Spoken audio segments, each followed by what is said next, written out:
All right, I want to welcome everybody back to the channel today. We're going to be talking about the TYM T4058P. We're going to give you some thoughts about it. We're going to go through the specs on it. I'm going to tell you what we've done with it, and then I'm going to give you my final thoughts of the TYM T4058P. So stay with me.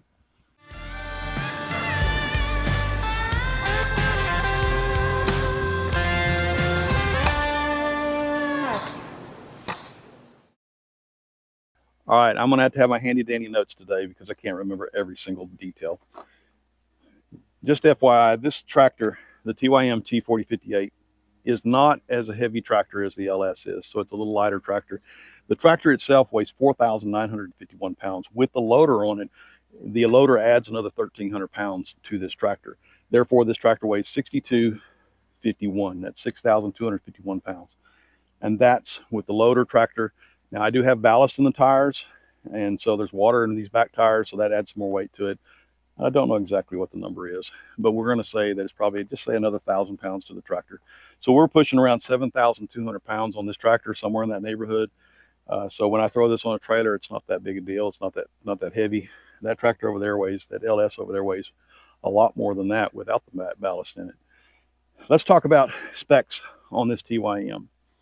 This is a 4058, the 4 Series tractor with a 58 horsepower engine in it. It is the TYM engine. I believe, if I'm correct, it's the old Cook-J engines that used to be in the Branson. Now remember, the TYM 4058 was a spinoff, I guess you could say, from the Branson tractor, which was the 5835 and the TYM.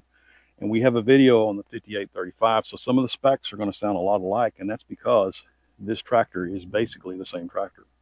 This is a 4-cylinder turbocharged diesel engine. Far as using this tractor so far, that 58 horsepower engine has done exactly everything I've asked it to do. This is a power shuttle transmission. It is a 12x12. It has a 4-speed transmission in it with 3 ranges, making it a 12x12.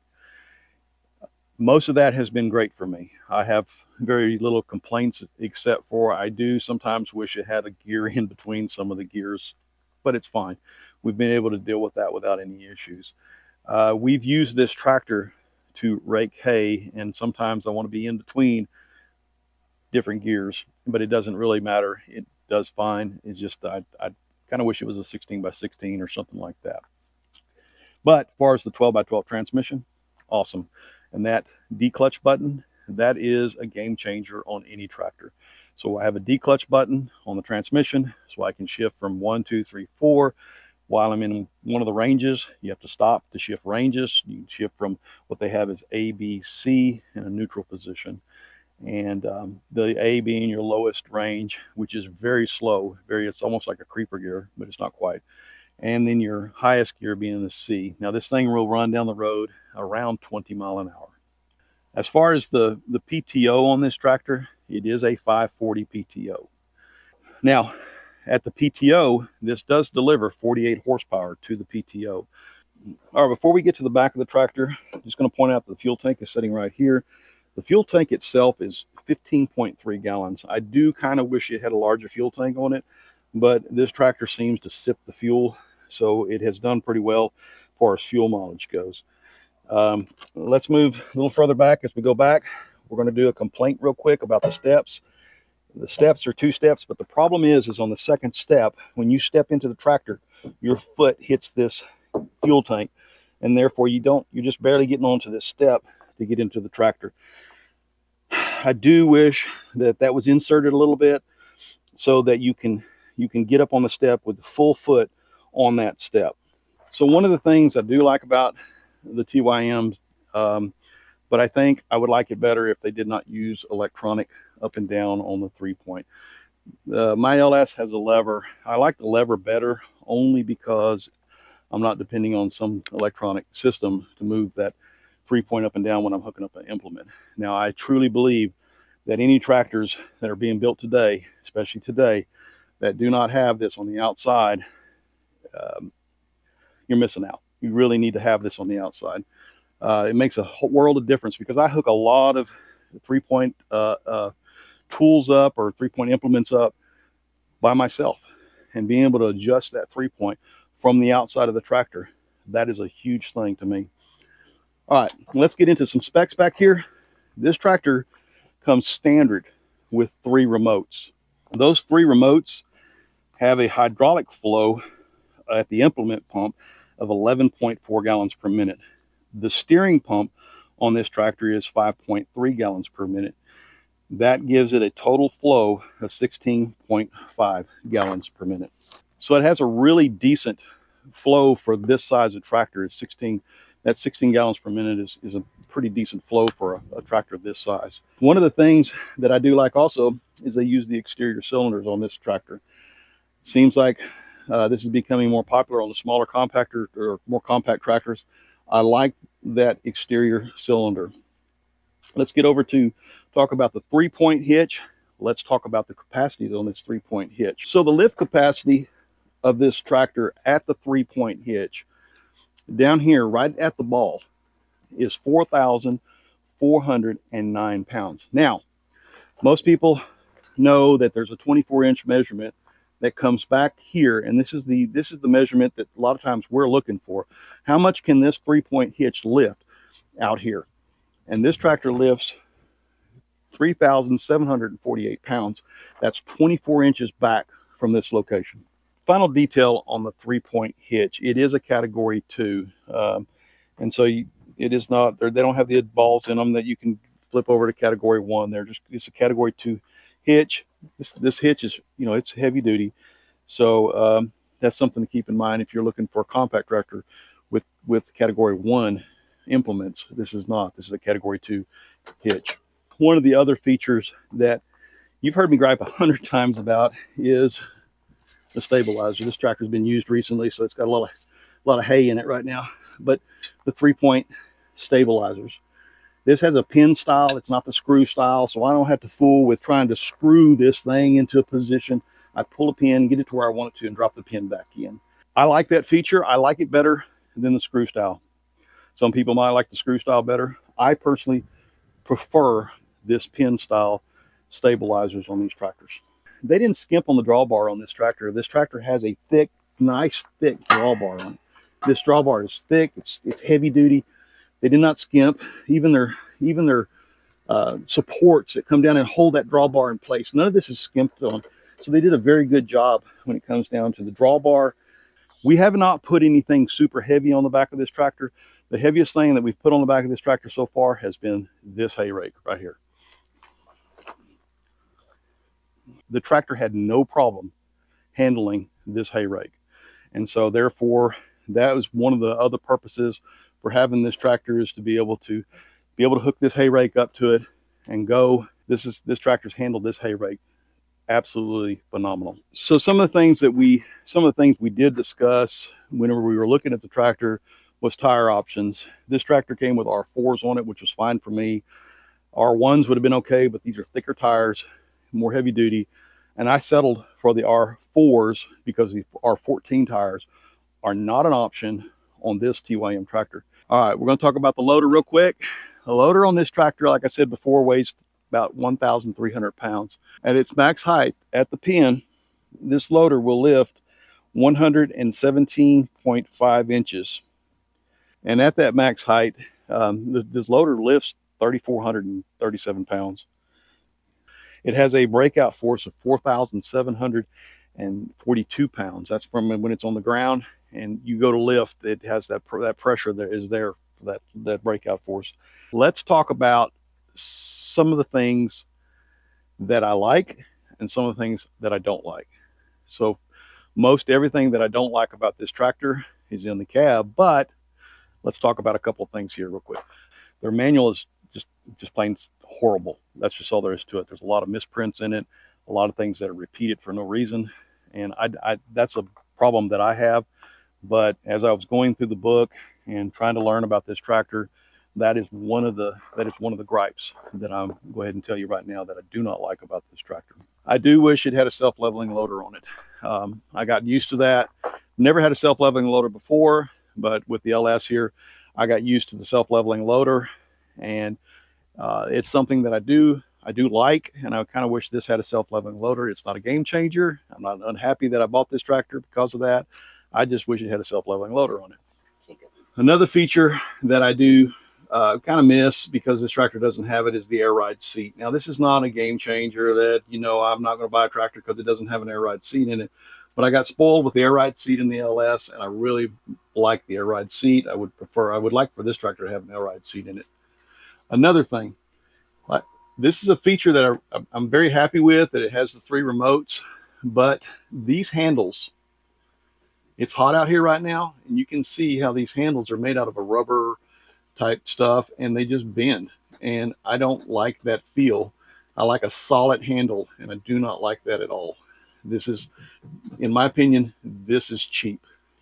We brought this up before.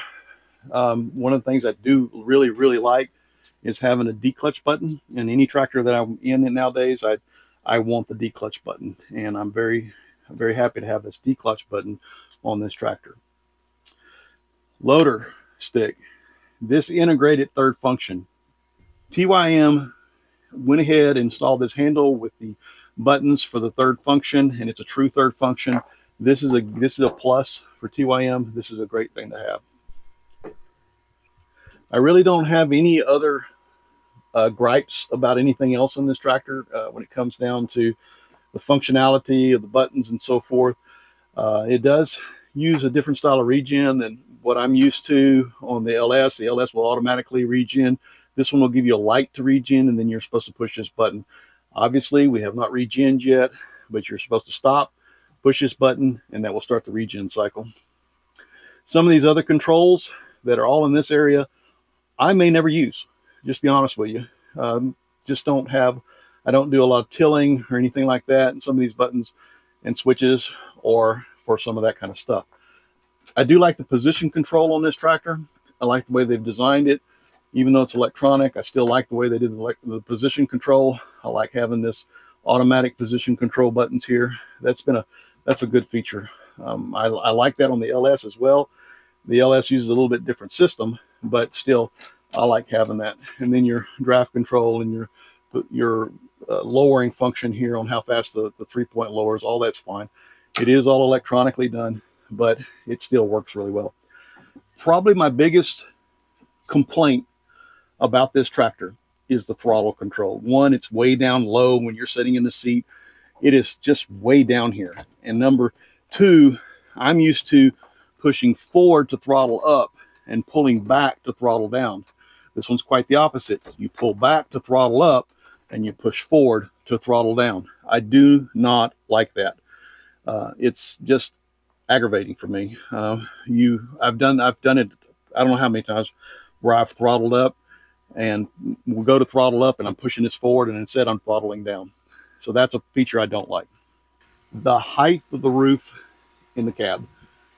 I wish the roof was just a little bit taller. I am 6'4". I run pretty close to the top of this cab, but I haven't hit my head, and I've been through some really rough fields, and I haven't had that problem. But I'm just going to say that I do wish that was a little bit taller. Now, the cab on this tractor is actually pretty good size. It's one of the biggest cabs that I've been in with a compact tractor. I will have to say that most compact tractors' cabs are not as big as this TYM compact tractor is. It is a large cab. So I said that maybe the biggest gripe is the throttle control. Well, it's a toss-up. There is no temperature gauge on this tractor. Why in the world you build a tractor without a temperature gauge, I don't know. But because there's no temperature gauge, I will probably have to put some type of aftermarket temperature gauge on this tractor. Remember, we're raking, baling hay, and the radiator system on this thing can and will get dirt in it and will clog up. And you want to keep a close eye on your temperatures. TYM, put a temperature gauge on your tractors. That is not a good practice not to have one. All right, finally, we've talked about a few issues that we did like, things we don't like. I like the turning radius on this tractor. This tractor will turn on a dime, but you got to be careful. If you're pulling a rake like this one here, you can jackknife that rake, and you got to be really careful with that, because this thing literally will just turn around in a small circle. And then on top of that, what I love is the lighting. TYM hit it out of the ballpark, because they went through the process of put LED lights on these tractors. I've seen that on larger, you know, higher end tractors and so forth. Why other tractors are not doing that, I don't have any clue why. LED lights have been out for a long time. They've proven themselves. They're much brighter than any quartz light you can put on. The cost of them are much less. In my opinion, they're much less. They're much brighter, and they get the job done. That light bar that they put on this thing is so much better than that. You cannot see with these lights at night. With the TYM, it's not a problem. Not a problem at all. So I'm telling you now, we lost the tractor for about 3 weeks when we first got it. It ended up having to go back in because the power shuttle would not go into reverse. It would work sometimes, and then sometimes it wouldn't. And so we started having problems with the power shuttle. And so they came and picked up the tractor, took it back to the shop, found out that the power shuttle switch was bad in it. They replaced the power shuttle switch. It works perfectly now. I'm not having any other issues. But while it was in the shop, they also found a leak on the radiator, and they went ahead and fixed that as well. So I have a brand new radiator in this tractor, and the power shuttle has been fixed. So there were a couple of problems, and I'm not going to hide those things from you guys. You need to know about them. Those two problems were fixed. One other problem that I do have is that this tractor shows your miles per hour, so to speak, in kilometers. And I asked for that to be changed. They forgot to do it. They did not do it. So right now it says kilometers on it instead of miles per hour. Why is that important? Because if you're going to spray chemicals or anything like that, you need to know how fast you're going. Even if you're throwing seed out, you need to know your speed, and it helps to have that on the dash. So I would like to get that fixed. Hopefully they can get that done. According to what they've told me, is that is something in the computer program, and they can fix it. Here's my issue. How come I can't fix it?